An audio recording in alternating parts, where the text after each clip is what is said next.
भगवान आत्मा ये नहीं होता कि डाके मारा है तो इंसान नहीं है, उसके अंदर भी वही आत्मा है। वो बेचारा गलती से यानी अपने कुसंगत में पड़ जाने से उस गलत रास्ते पर चला गया। जैसे वाल्मीकि एक डाकू था, डाके मारा करता था, और जब बेरा पट्टा उस दिन छोड़ कर भगा के किलो बैठ गया और महर्षि को आया,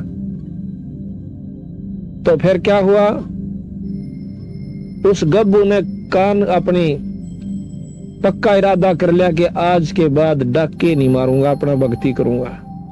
फैसला हो गया। उसके साथी आगे ठीक समय पर उनके पास जाकर वो गब्बू कहने लगा, भाई डाका नहीं डाल दे। अब क्यों नहीं डालते? अकबर मैंने यू काम छोड़ दिया।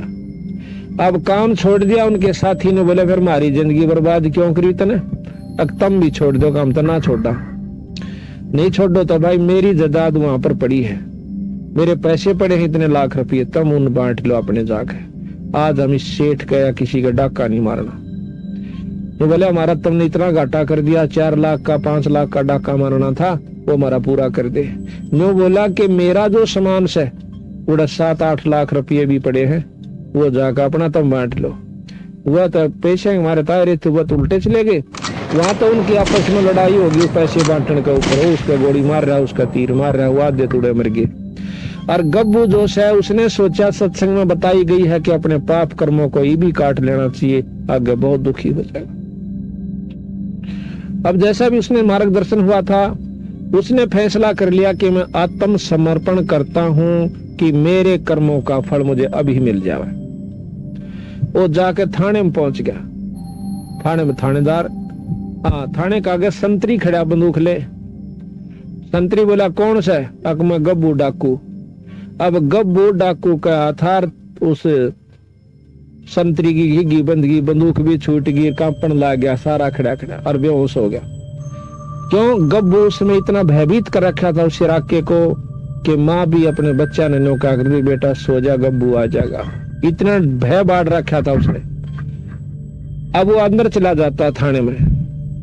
आगे जाकर देखा है दिन का निकलान सा हो गया था। थानेदार बैठा अपनी कोई विशेष काम कर रहा था। जाकर ने बोला, कौन सा तू? थानेदार बोला उसने, गब्बू डाकू ने बोला, मैं सू गब्बू डाकू। गब्बू डाकू गब्बू डाकू नो करके थानेदार भी कांपन लग गया, सारी कुर्सी हल है। पागल सा वो हो गया कि भाई एकदम यू आ गया, इसका मतलब चारों तरफ से हमको घेर लिया है और यू को कुबद करना आस है।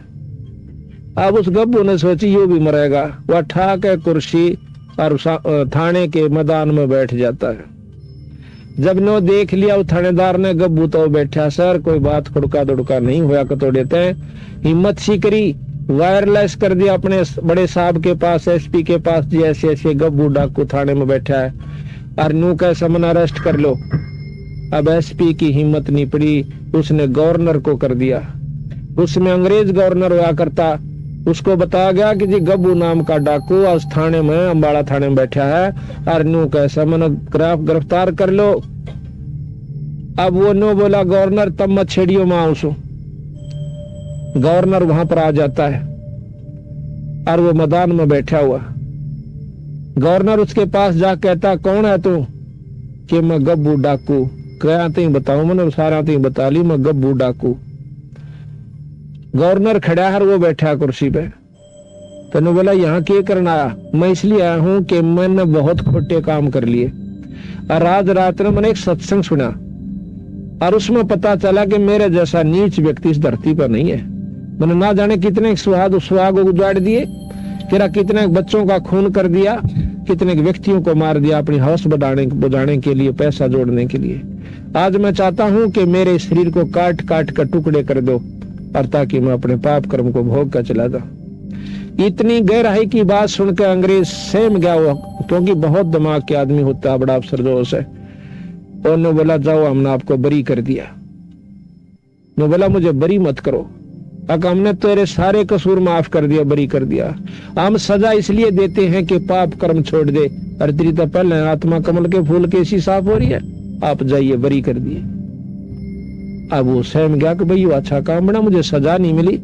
तो वापस आ गया उसी के पास, संत के पास। पता चला कि भैया रात में सत्संग हो रहा था मैदान में, वो संत कहाँ बैठा। अब उस संत के पास जाकर उसके चरणा में माथा टेक कहने बोला, महाराज मैं बहुत पापी इंसान सू, मेरा आत्म कल्याण कर दो। मैं बोला भाई कौन से किता है कि मैं गब्बू नाम का डाकू सू। अब गब्बू नाम का डाकू सुन का उस संत भी अल्लाह सारा नो बोला जी मैंने सारे काम छोड़ दिए नो अपनी जान बचाने खातिर। ने बोला भाई नो कर तू थाने वहां पर आत्मसमर्पण कर दे, अड़मन ने भी क्यों मरवाओ से। नो बोला जी थाने में जाया, गवर्नर आ लिया, वो भी नो बोला जाओ हमने बरी कर दिया। फिर उस संत के सीड़क सी हुई। फिर नो बोला बेटा देख मारा दौड़ते एक दवाई से राम नाम जपया कर। नो बोला वो चाहूं सु मनो राम का नाम दे दे। तो वो नाम उसको दे दिया। उसके बाद वो संत गब्बू के नाम से प्रसिद्ध हुआ। आज से 250 वर्ष पहले की बात। बोल सतगुरुदेव। इस संसार में जहाँ जीवन एक अनंत चक्रव्यूह की तरह है, वहीं संतों के अनमोल सत्संग से हम सभी आध्यात्मिक उन्नति के साथ अपने जीवन को संतुलित रख सकते हैं। इस वीडियो में संत रामपाल जी महाराज के सत्संग के माध्यम से हम सभी आध्यात्मिक ज्ञान को जानेंगे, जो हमारे जीवन के वास्तविक मूल्य को समझने में हमारी मदद करेंगे। इस वीडियो में आपको संत रामपाल जी महाराज के सत्संग के महत्वपूर्ण बिंदुओं पर जानकारी मिलेगी, जो आपके आध्यात्मिक उन्नति को सहायता करेंगे। तो आइए संत रामपाल जी महाराज के सत्संग को सुने और जीवन के सार्थकता को खोजें। आप देख रहे हैं सत भक्ति सागर। सुनिए तत्वदर्शी जगत गुरु संत रामपाल जी महाराज के मंगल प्रवचन। तत्वदर्शी जगत गुरु संत रामपाल जी महाराज के पावन सानिध्य में सत्संग प्रवचनों का लाभ उठाने के लिए हमारे चैनल सत भक्ति सागर को सब्सक्राइब करें और सत्संग का लाभ प्राप्त करें। Subscribe, like, share, comment.